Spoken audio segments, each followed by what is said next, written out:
and hello, everybody. Welcome back for another episode, if not now, when? In today's show, I am so beyond excited to invite Chris Beaman in the show to join with us. Chris, if you don't know him, you really need to know, especially in Austin, Texas. First of all, he is a serious entrepreneur. He has successfully founded, built, and exited his tech venture, Grapevine. Great name, by the way. Over the past 10 years, Chris has built several other businesses, as well as mentoring dozens of early-stage founders. As a natural super connector and people leader, Chris had his mission to connect the world. Therefore, today he's a founder and CEO of Astronomic, a product studio offering product, service, network for any businesses to grow successfully to the moon and back astronomically. Wow, magical. To really empower entrepreneurs anywhere and wherever they are. With that, everybody, I am so beyond excited. And thank you so much, Chris, for joining us. Welcome to the show. Thank you. I'm appreciative to be here. Yeah. Well, Chris, you come a long way. Wow. Tell us how you grew up. Well, I grew up the son of two entrepreneurs in Boston, Massachusetts. Oh, how so? My dad had a software startup when I was a kid, and my mom had a medical nonprofit that she founded when I was a kid. Wow. And so I got my start in the entrepreneurial world learning from my parents. And how's that experience being a child and looking at both parents and hustling and creating impact every day? What is that experience impacting you? I think it taught me a lot of durability and grit and ambition. My parents have always been supportive of me to create the companies I've created and to make the impact that I'm capable of making. So that was very inspiring. I'm very grateful to have had that backing. Oh, and with that in mind, do you always know you want to be an entrepreneur just like your parents one day? No. I had a pretty wayward path to entrepreneurship. Coming out of high school and entering my early adulthood, I got really into marijuana culture. I was a pot smoker and I sold pot and was really into, like the hippie stoner culture. And so that was pre-entrepreneurship. Granted, selling marijuana, taught me the tenets of entrepreneurship. Wow. And then in my, early 20s, I worked in politics. I was a campaign manager for a local politician, and I thought I wanted to go into politics. And then only into my mid-20s did I discover entrepreneurship and decide that that was my path. So it wasn't always from, zero to entrepreneurship that I wanted to be an entrepreneur. That is so interesting, Chris. Because when you said you discovered entrepreneurship first time in your mid-20s, but you grew up with both parents are entrepreneur. How was that? It's true. It didn't really register that both of my parents were entrepreneurial. It really, I came to appreciate it much later in my 30s is when I really looked back on my parents' own entrepreneurial journeys and related it to my own. So what happened? What was that moment? You was like, wow, that's cool. I want to be that. I want to be this. I want to be the entrepreneur. What was the moment that you decide that is a path for you? When I was 23 or 24, I got into community organizing. And I'm good at remembering faces and names and connection points. And I realized I had a knack for connecting people and for facilitating events. And that was when I realized that I wanted to do that in a professional context. And? Well, I had a few meetup groups that I organized in 2006, 2007. I was 23. They grew extremely quickly. I had a large following in each of the groups that I organized. When I built my company Grapevine, we became a platform for YouTube creators. Yeah. And I was community organizing and doing business at the same time. And that's when I really realized that I could make a living out of organizing people. Wow. You are a super connector. And I want to ask you that, Chris. I know that's one of your superpower. What made you such a great people leader? Not to get too deep on it, but, I had a pretty rough childhood. Despite my parents' entrepreneurial leadership, I had a lot of strife in my household. And I grew up feeling unloved and unappreciated. I had a rocky childhood. And feelings of abandonment and not being connected to peers and to my parents and to other loved ones led me to want to connect with other people. And so I actually consider it a strength today. Yeah. Having the pain of disconnection as a kid led to this desire, this need to seek approval or be accepted or to feel like I could belong. And funny enough, as it manifests itself today, I actually, I'm somewhat abstracted from the communities I create. I really enjoy connecting other people more than I enjoy being connected myself. So I'm not the type that has a large, intimate friend group. I don't like, it's going to sound funny saying this, I don't like going to networking events. I don't like being the center of attention. What I really like doing is sending a bunch of other people to a networking event. And I like it when they connect with each other. For some reason, for some psychological reason, the idea of other people connecting with each other makes me more fulfilled than the idea of me connecting with others. So it's, just how it turned out, some combination of childhood stuff leading to adulthood stuff, I've become a people connector of other people. And Chris, I'm really touched. Learning about your childhood and learning that you take maybe was a hard part of your journey. You take that into become a gift. Now you share that love per se to others and connecting. Make sure everybody feel belonged. Make sure everybody feel accepted. Make sure everybody feel connected, and that become your superpower, which is really endearing, and that take a lot of courage to make that choice. Well, and I don't know if it's a choice, actually. It just sort of happened that way. Yeah. That's the funny thing about human beings. They're malleable and they're shaped by these early experiences. And then they follow their passion. It's funny. This morning I went running and I talked to this guy, Mark, who works at I don't know the name, the School for the Deaf in Austin, downtown Austin. And he grew up with two deaf parents. And so he was a hearing child in a family of deaf parents, which is really interesting. And he explored working in the hearing world in his early adulthood, but realized that his calling was to work with deaf people. And I thought that was fascinating, but it's representative of the reality that, he was shaped at an early age by this experience with deaf people. And now he's, a leader in the deaf community. So I think, people are shaped by their childhood experiences, and then they lead out these lives that are their calling as a result of that. And so, I had a rocky childhood, but I'm grateful for my rocky childhood because I'm very happy with who I am today. And I love being a people connector, and it's because of that. What a gift. I think every experience, every journey, always a gift, and they're always a blessing in disguise, whether you can see it at this moment or maybe you take a couple years. And, I love that optimism in you, Chris. Well, thanks. So let's go back to the first business you started. So tell us that moment you decided, what, I had a gift. Wow, I can make a living. Like that could be a business I'm going after.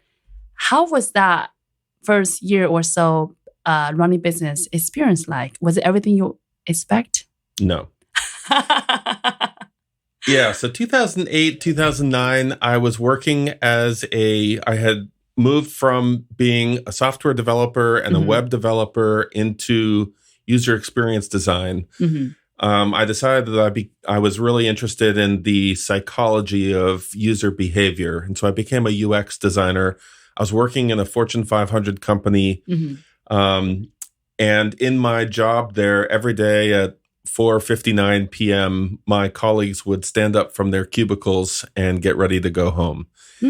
And it just felt like we were all, ants in a colony, completing our jobs according to the ways that we were supposed to be living in this, corporate ecosystem. My colleagues were uninspired by their work, and there just wasn't the passion that you find in startups.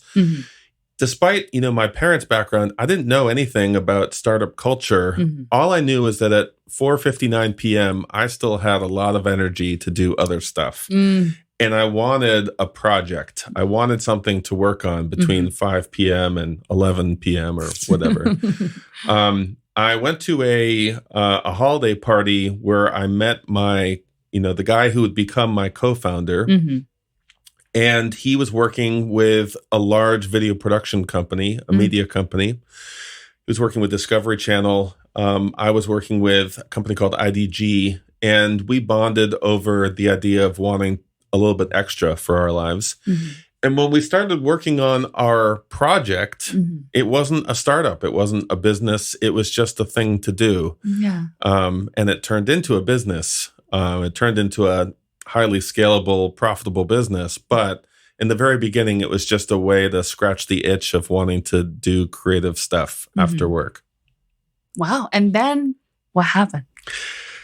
Well, so this was 2009 is when we first started talking about doing what we were doing. So a social media website that was new was YouTube.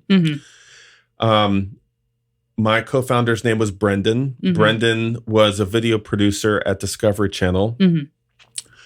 We both were inspired by the advertisements being made by Old Spice. Old Spice had just started doing this brand of advertising where they use very random humor with, football players as actors. They had this one ad with this black guy who starts in the bathroom and winds up on a horse at the end of the ad. I studied that ad. My major is in advertising. At the time, I remember I was in the university in Champaign in a master degree, and we were talking about this ad. Yeah, we talked about that ad too. It was a great ad. Okay, continue. Sorry, I got excited. No, it's good to be excited about. Old Spice killed it with this advertising format. And, not only did they make this particular ad for TV, but they also made a couple hundred additional ads that were only for YouTube. And we studied this ad and also the YouTube ads. And what they did really interestingly on YouTube that was kind of new for a corporate brand is they had the same actor act out a skit in an ad in which he directly spoke to one YouTube user who had commented on the original ad. And so basically this actor would call out a YouTube user by their username to answer their question in the form of an ad. So it might be like, the YouTube user asks, how did you get such big biceps? And then they'd have the actor say, hey, Bumblebee 123, the way that I got such big biceps is by bench pressing bathtubs on the surface of the moon or whatever random oddball thing that they would have him say. And what would happen there is that individual would then go share that video with their friends and family and be like, oh my God, I got called out by the Old Spice guy. And it would generate a lot of viral activity. And their sales actually rose 400% in that quarter that they launched that ad campaign as a result of the YouTube videos. And so we saw that and we thought, okay, other brands need to adopt not only this playful style of speaking to the consumer, but also this approach of directly communicating with users so that the user feels more connected to the brand. And so often, prior to that, we'd all seen these advertisements through TV or through radio or through magazines where we, the peon consumer, are just these, random humans, and the brands are up on this pedestal. They've made so much money, and we're just consuming their content. And here, Old Spice was, directly stooping to the level of the consumer to where we felt connected to Old Spice. And we saw that and we were like, let's do this for other companies. And so we set out to, build an advertising company that would create Old Spice style advertisements for other brands. And we started in the fishing space. Brendan had a friend who had a fishing company, and we set out to create fishing videos. And we did. We created a couple of videos and we put them on YouTube only to get 0 views. And when you're first starting on YouTube, everyone gets 0 views. It's just the reality of starting. But we had decided in the moment of serving this customer that, and basically this company hired us to produce these videos for them, that we had largely failed. Yes, we had produced the material, the collateral, but we hadn't achieved exposure. And what's an advertisement without exposure? And it was then that we started realizing that we could be a broker on YouTube between brands like this fishing company and other YouTubers who already have a fishing following. And we could hire these YouTubers who already had eyeballs on their content to work for these other brands. And so that started what became a YouTube product placement advertising company. And that's what Grapevine scaled to become. Wow. Yeah. Should I just keep going? Yeah. And I'm curious about, earlier when I asked you, was it everything you expect? You said no. What was the part that, I imagine when you had the idea, when you had that first conversation with your co-founder, Brendan, right? Brendan. And you all discussing, let's just do a project. And now it grow into a full-blown businesses and really, scratching a huge need for the product, for the influencer, for all those incredible ecosystem here. What was the part that you were not expected? Well, we went into it thinking it was a project. It turned into a business when we had a client. Initially, it was just a way to work on something that was not our main jobs. I worked my main corporate job for another 2 years while I was building my startup. So there wasn't, a complete black and white transition. We eventually joined a co-working space in Boston, in Cambridge, that was very similar to Capital Factory. It was like a 14-story building. It had several floors where startups could work. And we were blown away by the interior design, the startup culture, all these other sort of millennials who are working on cool startups. It was only then that we adopted the word startup into our vocabulary. We were just working on a project until then.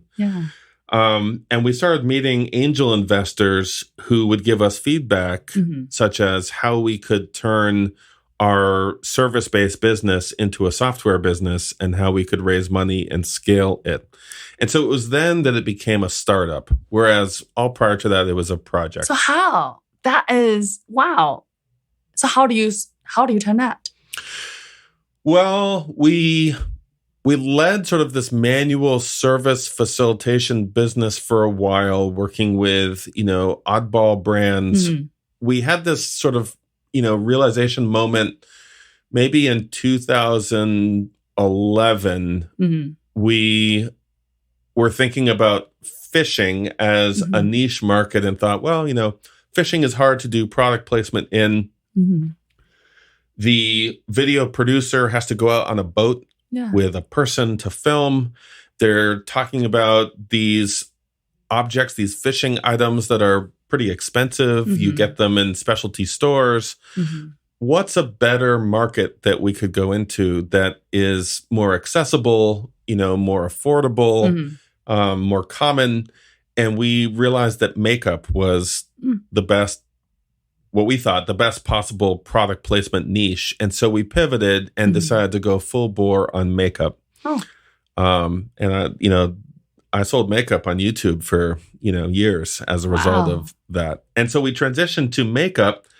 We met a couple of makeup tutorialists who lived in Boston. We went and found them on YouTube, from an early point in growing the business, for whatever reason, we got into the realm of data scraping, and we hired programmers to go scrape content from YouTube.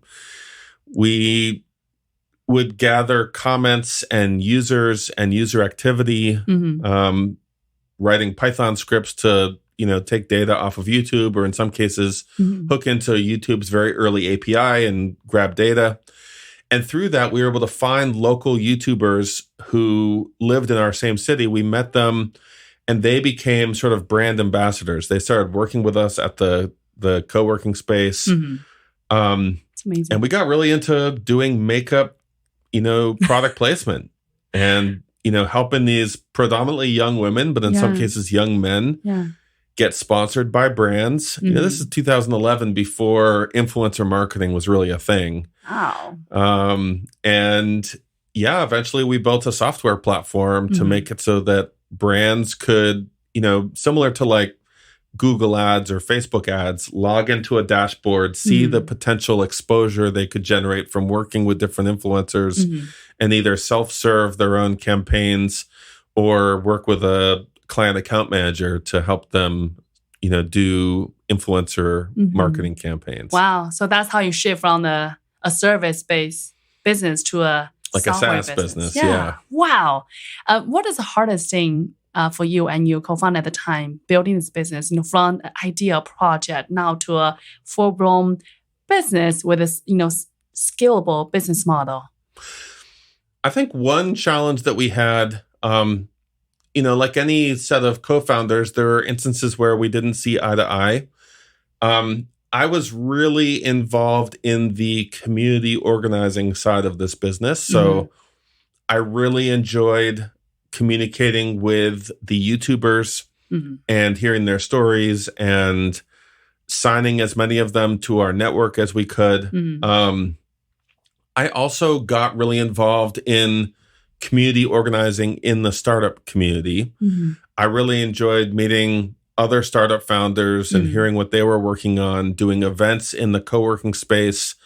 I think that I played a role in, distracting us from our core mission by doing external events outside of our startup that my co-founder was like, come on, let's focus on building our company and not building community in the startup world of Boston. But aside from that, maybe just seeing eye to eye on how to grow the company and, things like pricing, sales numbers, campaign facilitation formats, the technology that we were building, the people that we were hiring, lots of disagreements about that stuff. I mean, we worked through it, but those were challenges. Totally. I think, it's especially when you're scaling and having that same vision towards what exactly we are building, and, the criteria and the step along the way could be challenging. And with that in mind, Chris, I'm curious, was it easy for you to let go when it's time to sell? I actually left the company before the company sold. So What happened? I was not directly part of the sale. So I left the company and joined another startup that was growing. At the time, I wasn't convinced that our company was going to be able to sell. I didn't see eye to eye with my co-founder, Brendan. We had grown apart. He wound up continuing with the company for a little while, and then he also left the company. It's funny, we brought in an employee in 2012, 2013, who wound up becoming the CEO. His name was Grant. And Grant is the one who actually sold the company. And so by the time the sale actually happened, I had left and moved on to other startups. How many years apart? Roughly. Just a couple years. Yeah, Grant took the company and sold it to one of our investors who had already put some money into the company. And it was awesome when he did. How did you take that news at the time? It was great news. I had no golden handcuffs that a lot of people experience when they have to go work for their acquirer. Our acquirer, had a clean break with us. They took the technology and moved it into a different market. Grant didn't have to go work for them. The existing team, I think maybe the existing team, some of them continued to work with them. Grant was immediately starting another startup upon, the exit. And I had already left and worked with a couple other companies. So was it hard for you to not reaping the fruit of your own business because you already left? I got a nice payout from the sale. So that wasn't too bad, Very nice. I still had a lot of equity in the business. If you have this magic wand, you can do it all over again. Would you change any choices along the way? I don't know. So one thing I'm currently doing is I have no co-founders for my current company. And I realized that, and maybe a lot of CEOs realize this, I'm controlling. I like things to go my way. It's not a knock on Brendan by any means. I've had other co-founders over the years. I think I'm a solo founder kind of person. How do you know that? Can you tell us a bit more, Chris? Because I think today in the startup ecosystem, a lot of solo founders are so anxious about, oh my God, I need to find a co-founder because that is a type of businesses that VC are looking at. And they are also uncomfortable about the fact that he or she are solo. But yeah, you are sitting here so confident and comfortable to say, you know what, I am that solo founder. So tell us a bit more about that discovery. A lot of VCs don't like to invest in startups that have solo founders. I know a number of VCs who wouldn't. Yeah, I mean, one of my qualities is that I work a lot. I work all the hours. I work, we can tell. Yeah, I work, 14 to 18 hours a day, including Saturday and Sunday. I work all day, every day. And I put in so much elbow grease that I've had experiences where if my co-founder isn't putting in, nearly as much work, it's led me to feel doubtful about our potential as a company and about whether there's an even split in our, in our equity and in, the share of our responsibility in the business. So I really like being a solo founder. And I'm fortunate to have been able to grow enough revenue quickly enough that I can hire all the people that I need to, execute aspects of the business that I can't manage. So what would you say to maybe some listeners or entrepreneurs who are a solo founder? What would you tell him or her? I mean, you told me when we got started that the last question would be like, what advice would you give to other entrepreneurs? And I'm going to share that advice right now. Yeah.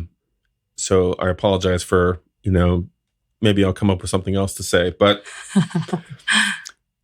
part of the fun and the challenge of entrepreneurship is having the humility to learn from constructive feedback that you get from anyone that wants to give you feedback.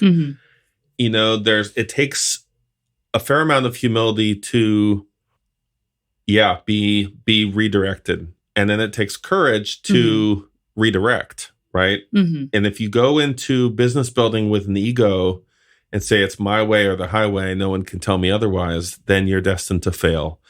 And the best CEOs and the best founders have the humility to accept, feedback that points them in a different direction, and then the courage to pivot or take that advice and move on it. And so I would, tell other founders, if you're a solo founder, have the humility to consider a scenario where you have a co-founder, have the humility to give up equity for them. Ultimately, equity is a very motivating factor. It's the glue that keeps people aligned to a business. And if you leverage it instead of trying to, keep all of it, hoard it, you can get someone who can fill your gaps.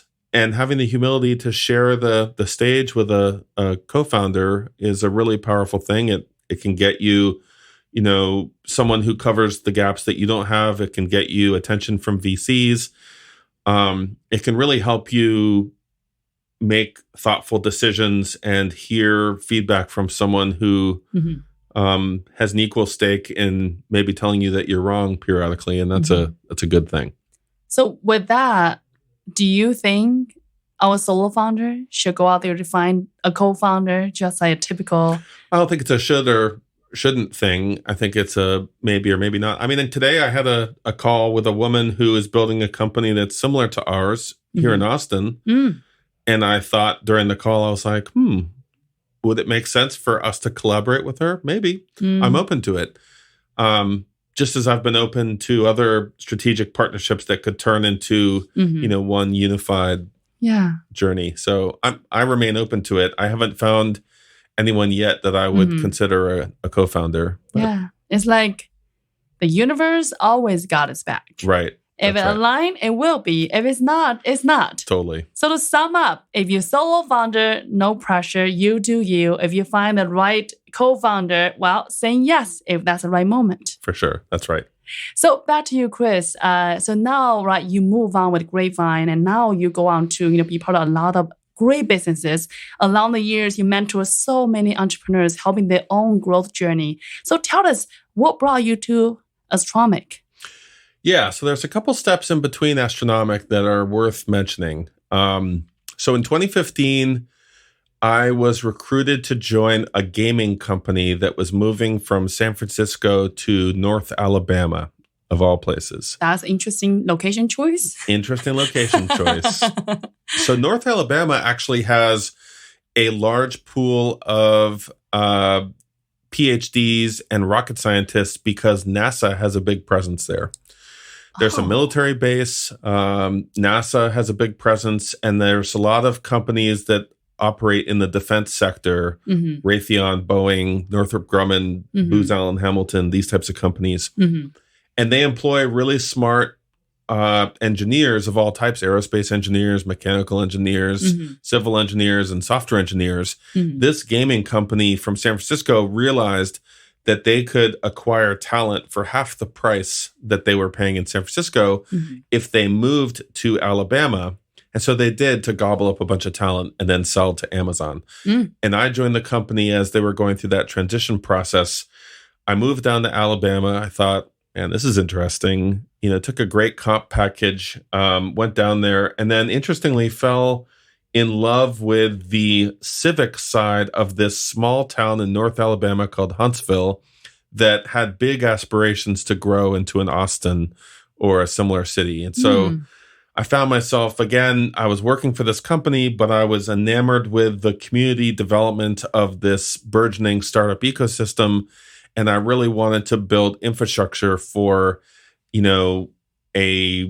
a startup ecosystem that didn't have a lot of infrastructure. There were all these smart engineers at NASA and Boeing and other, engineering companies that were paid good salaries and had families and weren't necessarily startup prone, but still wanted to tinker on ideas. And I thought, gosh, I can create, an accelerator program. I can teach the lean startup method. I can rally investors. There could be a startup scene here, and I'm going to help make it happen.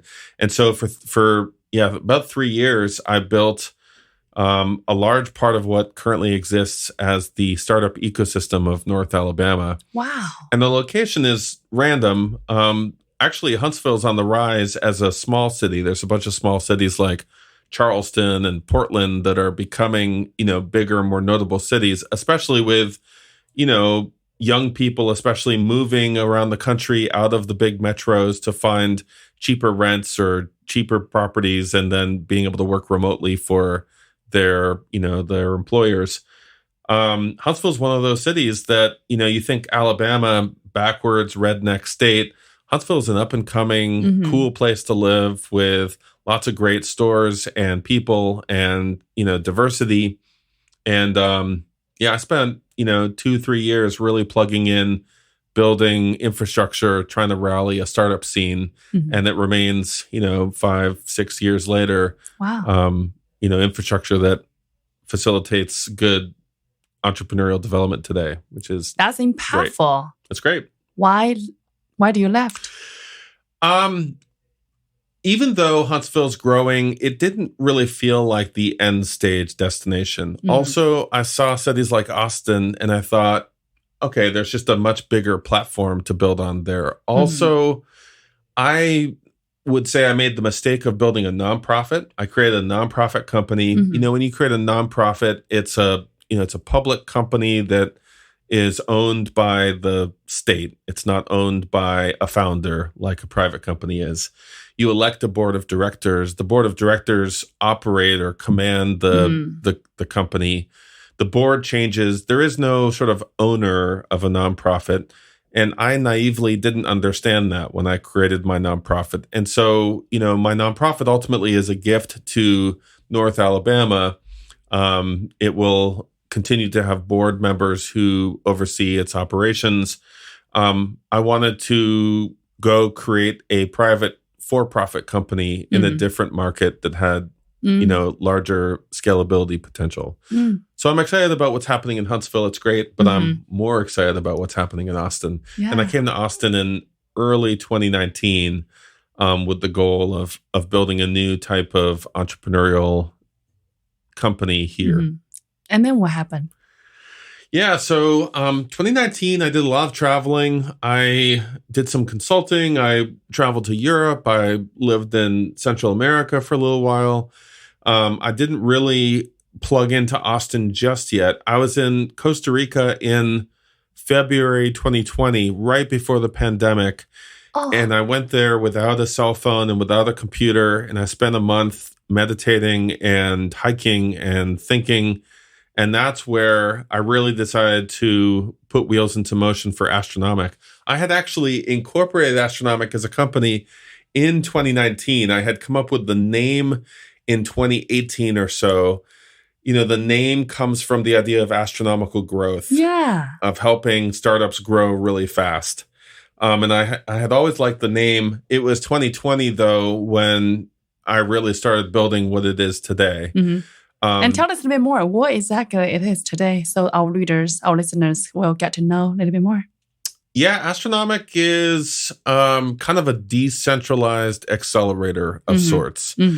I've participated in the Techstars program and the Mass Challenge program, which before the pandemic were very location-dependent organizations. You bring your team, you go into this like boot camp style environment. In person, you work together. You interact with local mentors and local investors to fund your company and grow. And from the beginning, Astronomic was intended to leverage, the internet accessibility of decentralization, helping founders in Kenya match with co-founders in Ohio and investors in Sweden to build a company that knows no bounds in terms of location dependence. Wow. And we're not like an accelerator that has a curriculum-based program that takes a founder through a learning journey. We're not currently a company that invests in founders. In large part, we functioned as a service-based company to start. We've built this one-stop startup shop where you can come to us for, everything from at the very early stage, demand validation, clickable prototypes and user testing and product design and software development and marketing and sales and all that stuff. But the vision was to integrate with existing entrepreneur communities and provide founders really affordable, accessible access to entrepreneurship. And, we really are excited to get outside of the United States. The United States is a really privileged country.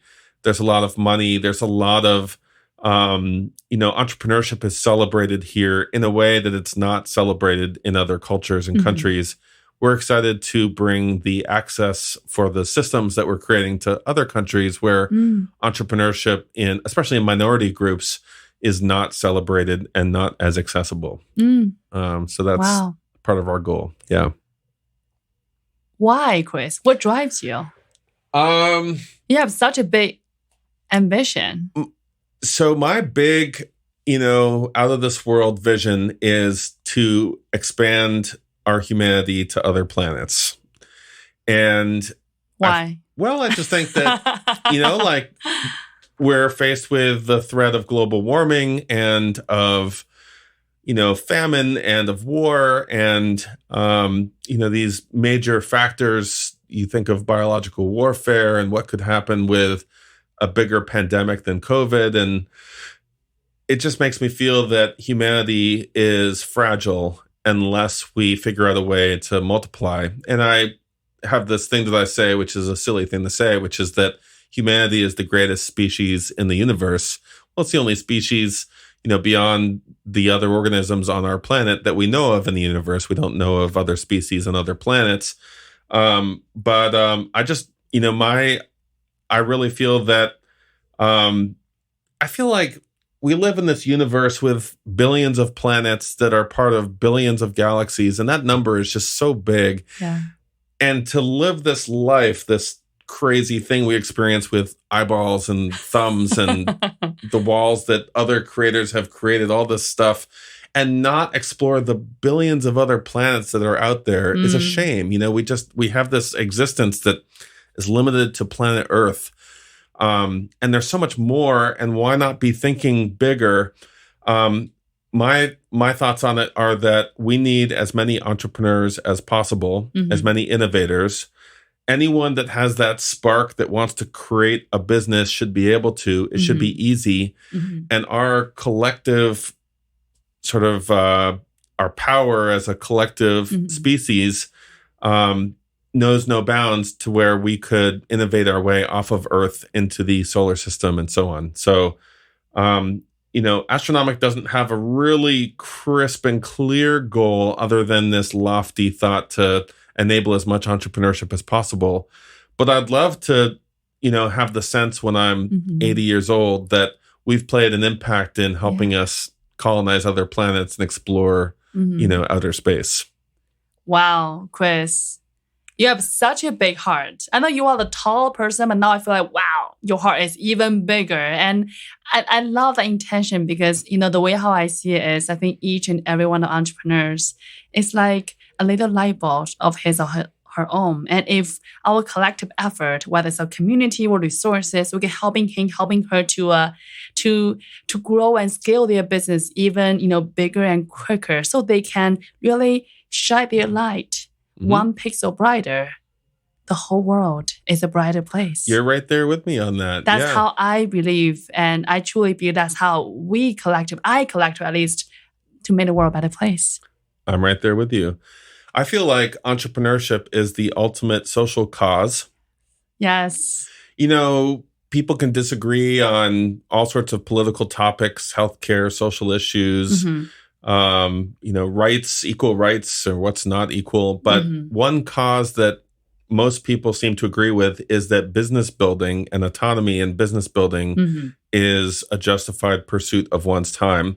What's cool about entrepreneurship, especially with collaboration between teams, is I can believe in this, hot button issue, and you can believe in that hot button issue, and we can disagree with each other, but we can both work together to serve the customer. And that's pretty magical. Yeah. And so with as much entrepreneurship, with the collaboration between teams building for a customer in this, in the private market, eventually the public market, a lot of good can happen. And, humans are just naturally loving. Everyone deserves to love and be loved. And with entrepreneurship, they can, expand their horizons. They can meet interesting people. The modern company today is hearing left and right that they need to be diverse and inclusive.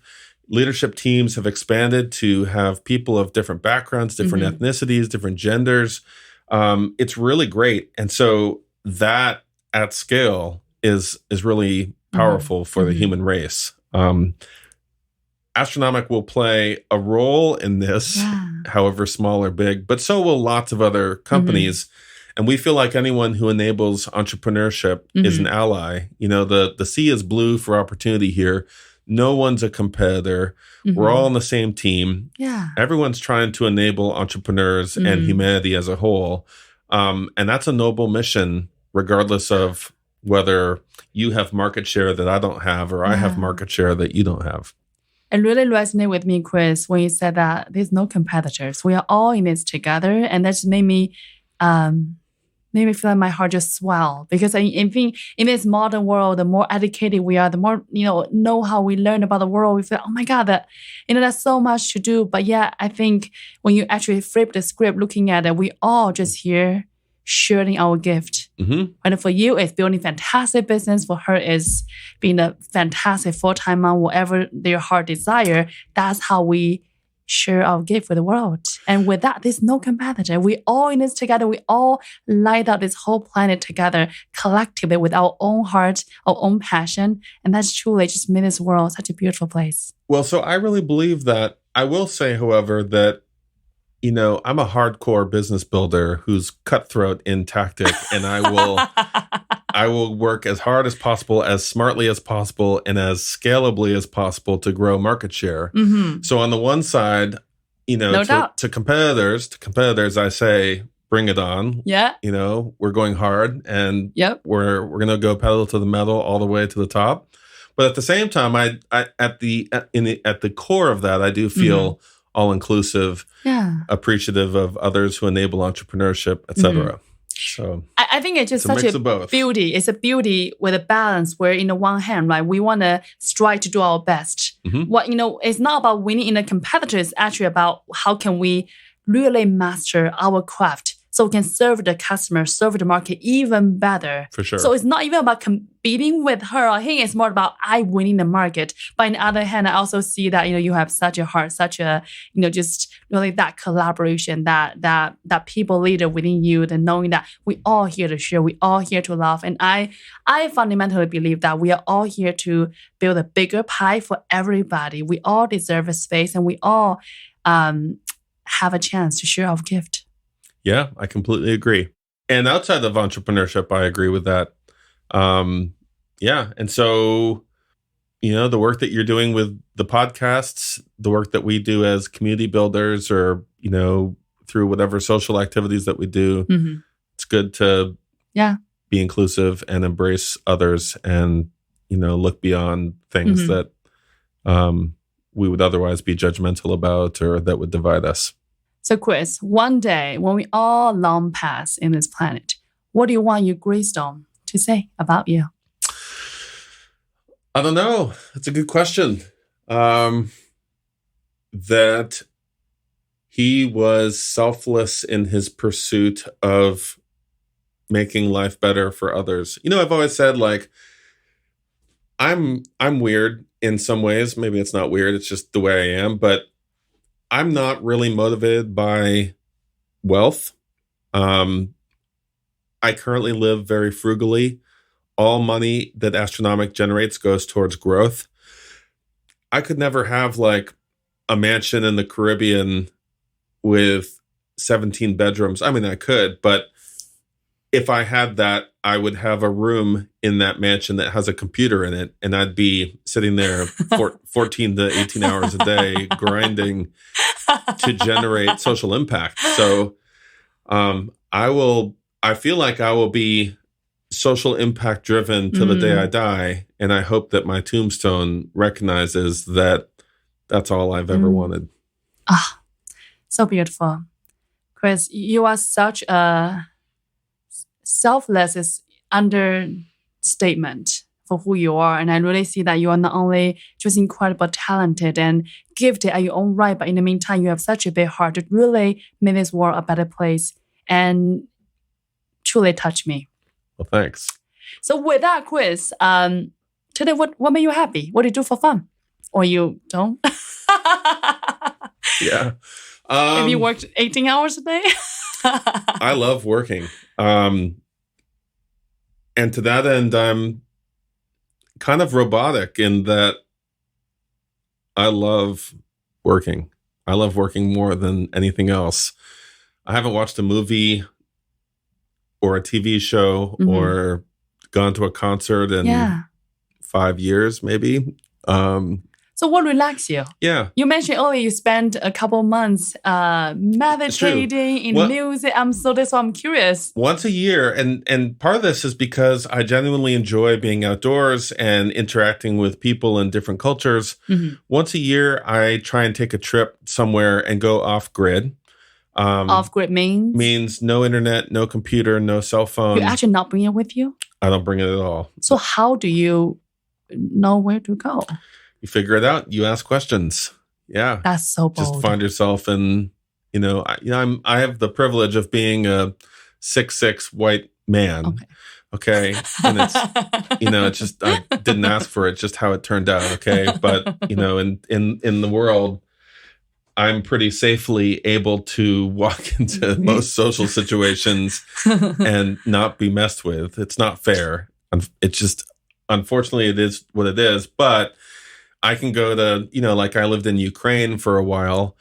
I can go to Ukraine and speak no Ukrainian and, figure out a way to rent an apartment or, find an Airbnb or what have you without any technology and just take that's crazy direction or feedback from people in other cultures and be fine. So, okay, what do you do when you're there? Given that right now you're working 16 hours a day, every single day, and then suddenly you have no internet, no phones. Yeah. Last year, we weren't really traveling internationally. I went to Breckenridge and I spent all day hiking, meditating. When you say all day meditating, you just mean like you actually sit down by the tree all day chilling? I hiked all day and I do like a walking meditation by myself. Can you explain that? You're just walking and thinking about something, or do you? When I did walking meditation, I would, like breathe in and out with a focus on like my upper lip, and I'd, try not to have. I'd let thoughts freely flow in and out of my mind. Yeah. But I'd always try and bring my focus back to, breathing on my upper lip, so the way you can with your mouth breath and your nose breath. That's amazing. I think, spending some time off grid, and it's a very binary, black and white kind of existence. Hard in the paint for 16 hours a day, all day, every day for months on end, and then complete off switch, no internet. Yeah. Not everyone's cup of tea. It is my cup of tea, but it's really rewarding. The challenges with going on vacation these days is we have our phones, and our phones have Slack and email and notifications and social media. And are you really on vacation? It's questionable, Yeah. And I think what you do is so healthy because, today in the entrepreneurship world, of course, we all are hustling. We all figure things out. And I think mental health are really important. It's important. We have to know what made you happy. Whether for you it's just go off the grid 110%. Maybe someone else is taking that 10 minutes walk every day, right? I think we all have to find that balance and knowing that what really serves us the most. So we can really share our gift without compromising in our health. Right. 100%. Yeah. Today, I don't have a lot of things that I do for fun. I go running in the morning. I went running this morning. Every day? Not every day. Yeah, that's awesome. I do like to play a game on my phone. But you do you. Other than that, work a lot and then go off grid periodically. Is there something that you wish people know about you, but most people don't, Chris? You can say no. I don't know. I think, I don't know. I'll tell you mine. Yeah, what's yours? So for me, that's why I asked about meditate. I meditate every single day. Oh, you do? I'm a very extrovert person when people met me, but I'm actually really, really, really value my own time. I love to read. You and me both. I love just, it sounds so quote unquote boring, like a Sunday afternoon on my hammock, grab a book. Oh my God, I felt I'm just in my whole world. I imagine I'm traveling in time in my book and I'm just me in this. I felt so rich. Like I felt I've been gifted with such a treasure. I can explore whatever I want. And I love imagination. Most people don't think me that way, but that's me. That's great. I relate to appreciating my own time. Yeah. I haven't read a book in a long time, but I can see how you being in your hammock, reading, escaping to wherever the book takes you could be really valuable. It's the only way for me to shut down my mind. Yeah, because I could not actually stop thinking about my business. But only when I read a book, now I'm in a different venture. Totally. Yeah. Yeah. And Chris, I know we share a lot today, and you are somebody, right? Done incredible journey on your own, and starting one and another amazing venture, and you also speak with tens, hundreds. You touch so many entrepreneurs' life, and if there's one thing you wish when you're only starting a business, what would you tell him or her? What think about advice for those fellow entrepreneurs? I think kind of in line with what I was saying earlier, you start a business with an idea in your mind. You say, I'm going to solve this problem. What you need to go into it with is the emotional intelligence that you're going to be told that you're wrong. And that adapting to that feedback is the mark of a great entrepreneur. And so, you go into it, you say, I'm going to do this thing. I know that this is a problem. I'm going to solve it. Then you hear feedback from customers that say, I don't really like what you've put together here. Why don't you do it this way? You need to have the humility to embrace that feedback, pivot, change, courage to go in a different direction. I think a lot of people enter entrepreneurship with an ego, and the ego leads them to be stubborn about decisions they make. I say go into entrepreneurship with openness. Try different things. I'm a big proponent of throwing incomplete things against the wall so that I get critical feedback. I remember when we were starting Astronomic, I put some really scrappy things out there, and people were just like, this is terrible. And I remember thinking, thank you so much for telling me that. I really appreciate it. How were you not getting feel a little personal? Well, you take a little bit personally. You're like, that hurts my feelings. But at the end of the day, when you think about it, like if your goal is to get to the top and they've just given you feedback that in your introspection, you realize will help you get to the top, then that's great, and you got to have that presence of mind to be like, wow, that's really awesome. Thank God they gave me that feedback because now I can do this thing that they wanted and they're going to want this more. It's great. But I think, ego and stubbornness gets a lot of entrepreneurs in the way of, navigating. You can't see my hand right now, but I almost view the entrepreneurial journey like spelunking, where you enter a cave and there's all these dead ends and you got to find the way to get to the exit. And you go down this little path and you hit a dead end. Well, you just got to, have the patience to double back, go back to the main path and try this path instead. And you keep going through these different paths and eventually you get to the end.